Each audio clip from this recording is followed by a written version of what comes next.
नमस्कार, India TV देख आप आपके साथ मैं हूं प्राची पाराशर। बिहार और झारखंड से लेकर गुरुग्राम तक सीबीआई की ताबड़तोड़ छापेमारी जारी है। रांची में सीएम हेमंत सोरेन के करीबी बताए जा रहे विधायक के घर रेड में बड़ा खुलासा हुआ है। प्रेम प्रकाश के घर से ईडी को 2 AK-47 मिली हैं। घर के अंदर एक अलमारी में दोनों AK-47 रखे गए थे। इस खुलासे के बाद प्रेम प्रकाश के घर रांची पुलिस की टीम पहुंच गई है। अब जांच एजेंसियां इस बात की जांच में जुट गई हैं कि आखिर प्रेम प्रकाश के घर AK-47 कहां से आई। इसे उनके घर में अलमारी में रखा गया था। हेमंत सोरेन के एमएलए प्रतिनिधि पंकज मिश्रा से पूछताछ के बाद प्रेम प्रकाश पर नकेल कसी गई और आज सुबह ही प्रेम प्रकाश के कई ठिकानों पर ईडी ने रेड की और इसी दौरान ईडी को ये दोनों AK-47 मिली हैं, जिसे इस वक्त आप अपने टेलीविजन स्क्रीन पर देख सकते हैं। देखिए, AK-47 कोई मामूली हथियार नहीं है। AK-47 यूं ही आसानी से मिल जाने वाला हथियार नहीं है। ऐसे में प्रेम प्रकाश के घर से, उनकी अलमारी से 2 AK-47 मिलना अपने आप में कई सवालों को जन्म देता है। सवाल यह है कि आखिर प्रेम प्रकाश, जिनकी जांच हो रही है अवैध खनन घोटाला मामले में, आखिर उनके घर पर ये 2 AK-47 कैसे आ गई? कहां से उनके घर पर AK-47 मिली? किसकी मदद से उन्होंने ये दोनों जो AK-47 है उसे बरामद किया? ये बड़ा सवाल है। तस्वीरें आप देख लीजिए, ईडी की एक कार्रवाई है और वाकई में ये जो तस्वीरें आ रही हैं ये ईडी के लिहाज से भी चौंकाने वाली तस्वीरें हैं, क्योंकि ईडी तो गई थी अवैध खनन मामले में कार्रवाई करने के लिए, छापेमारी करने के लिए, लेकिन जब एक अलमारी को खोला गया जो कि पीछे वाले हिस्से में रखी गई थी, उस अलमारी से 2 AK-47 का बरामद होना सवाल खड़े करता है कि आखिर ये हथियार प्रेम प्रकाश के पास से कहां से आए। आपको बताएं कि प्रेम प्रकाश सीएम हेमंत सोरेन के करीबी बताए जाते हैं और उन पर आज ईडी शिकंजा कसने के लिए गई थी। उनके ठिकानों पर आज छापेमारी कर रही थी और जैसे ही ये छापेमारी करने के लिए घर में पहुंची, एक अलमारी खुलवाई गई तो वहां से 2 AK-47 बरामद की गई हैं। अतुल भाटिया मेरे सहयोगी जुड़ गए हैं ज्यादा जानकारी के साथ। अतुल, अपने आप में चौंकाने वाला वाकया है, मामला अवैध खनन का, लेकिन तलाशी में 2 AK-47 मिल जाती हैं। सवाल यह है, कहां से आई, किसने मुहैया कराई? देखो प्राची, देखिए जिस तरीके से ईडी सुबह 17 लोकेशन पे अवैध खनन मामले में रेड्स कर रही थी, दिल्ली, पटना, इसके अलावा रांची, तमिलनाडु, तमाम जगह 17 जगह पर ये रेड्स की गई थी। और जो रांची के अंदर जो प्रेम प्रकाश का घर है, वहां से अलमारी के अंदर 2 AK-47 और 60 जिंदा कारतूस बरामद होते हैं। ईडी बकायदा उन दोनों जो AK-47 है उनको रिकवर करती है, बकायदा सीजर मेमो बनाया जाता है और ये दोनों AK-47 और 60 जिंदा कारतूस जो है वो इस समय ईडी ने जब्त कर ली है। इसके बाद रांची पुलिस पहुंचती है और रांची पुलिस ये कहती है कि ये जो हथियार है, दोनों AK-47 और जो जिंदा कारतूस है, ये पुलिस बल का है, रांची पुलिस बल का है, जो कि गार्ड्स प्रेम प्रकाश को मिले हुए थे। लेकिन सबसे अहम बात प्राची यहां पर यह कि अगर ये हथियार, जो दोनों AK-47 जो हथियार है, वो आखिर घर की अलमारी के अंदर क्या कर रहे थे? अगर गार्ड्स के पास ये हथियार नहीं थे तो इनको पुलिस बल के अगर ये हथियार बताए जा रहे हैं, जिसे रांची पुलिस दावा कर रही है, तो ये दोनों AK-47 थाने के माल खाने में जमा होने चाहिए थे। लेकिन ये दोनों AK-47 हथियार प्रेम प्रकाश के घर से अलमारी के अंदर मिलते हैं। सबसे खास बात यह है कि क्योंकि जो प्रेम प्रकाश है वो मुख्यमंत्री हेमंत सोरेन के सबसे करीबियों में से एक है, क्या इसलिए ये दोनों AK-47 नाजायज तरीके से, अवैध तरीके से उनके घर के अंदर रखी हुई थी? ये सबसे अहम सवाल है। रांची पुलिस जरूर पहुंची है, लेकिन इस बात का जवाब देना होगा कि आखिर ये दोनों हथियार, वो भी हथियार कौन से?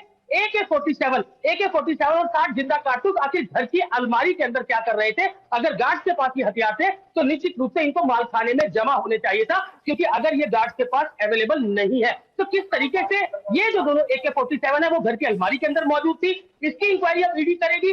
दूसरी सबसे अहम बात कि ईडी ने जो सीजर मेमो बनाया है, जो सीजर की है चीजें, उनमें ये दोनों AK-47 भी शामिल है, 60 जिंदा कारतूस भी शामिल है। यानी कि अब पूरी इन्वेस्टिगेशन ईडी करेगी। कई आपत्तिजनक दस्तावेज भी जो है वो ईडी को मिले, इसके अलावा घर से 2 AK-47 और 60 जिंदा कारतूस मिले हैं। तो निश्चित रूप से जब ईडी ने रेड किया, पैरामिलिट्री फोर्स वहां पर तैनात थी, तो अब ईडी पूरे मामले की इंक्वायरी करेगी। और जिस तरह रांची पुलिस दावा कर रही है कि ये हथियार जो है वो पुलिस बल के थे, हालांकि वो गार्ड्स कौन है ये अभी तक पुलिस नहीं बता पाई है। अब ये तो उस जवानों से पूछा जाएगा ना, जवान तो मेरे पास उपलब्ध नहीं है, लेकिन ये नहीं मेरे पास उपलब्ध नहीं है। हमको कोई सूचना मिला था, हमने उसको वो जवान क्या यहाँ पर बॉडीगार्ड थे? नहीं भाई, हमको नहीं जानकारी है ना, हमारे स्तर से पोस्टिंग नहीं है या उसका क्या है, तो जवान से मिलने के बाद ही हम बता पाएंगे। लेकिन सर इधर देखिए, हाँ, लेकिन हमको जो पता चला, हमने आकर के जो है मेजर साहब के साथ में आए, और ये हमारा अपना सुरक्षा कर्मी का जवान है, रांची ये जिला बल का जवान, मतलब ये है अंश है, 47 है। ये अपनी प्रक्रिया पूरी करके वो हम लोगों को सुपुर्द कर। सर किस स्थिति में है अभी जो हथियार मिला वहाँ पे? मतलब चालू हालत में है, क्या है? कारतूस मिलने की बात भी आ रही है। हाँ, जो हथियार के साथ में जो अपना आवंटित जो जितनी गोलियां रहती है वो कितने कारतूस? गोलियों की संख्या कितनी राउंड है? तकरीबन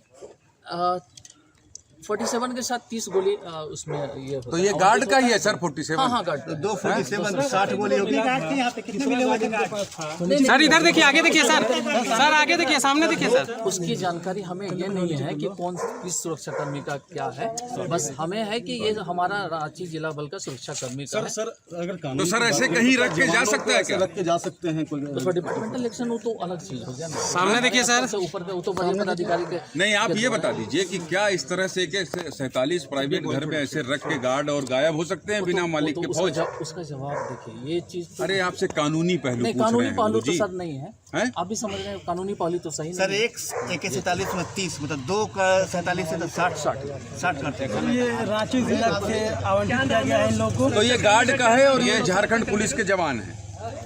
हाँ हाँ, किने मिले थे, किने लौट हुए थे? प्रेम नहीं, आपके पास क्या कार्रवाई होगी ऐसे मामलों में? पहले मुझे वहाँ से सुपुर्द किया जाएगा। ये जो पूरी प्रक्रिया के बीच में नहीं कोई कार्रवाई कर सकते हैं।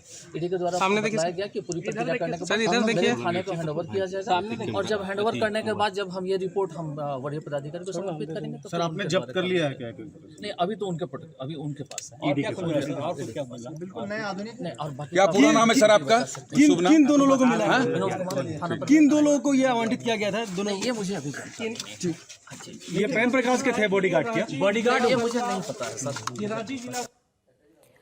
तो ये बेतुकी दलील तो आप झारखंड पुलिस की सुन रहे हैं, और जो रवैया है पुलिस का ये बयान देते हुए, ऐसा लग रहा है जैसे कोई ये नॉर्मल घटना है, AK-47 का मिल जाना किसी की अलमारी में से। अतुल, अब सवाल ये है, पुलिस की इस थ्योरी को, यानी पुलिस की इस बेतुकी दलील को अगर मान भी लिया जाए तो सवाल तो ये खड़े होंगे ना कि आखिर किसकी परमिशन से ये अलमीरा में रख दी गई 2 AK-47 जिंदा कारतूस के साथ?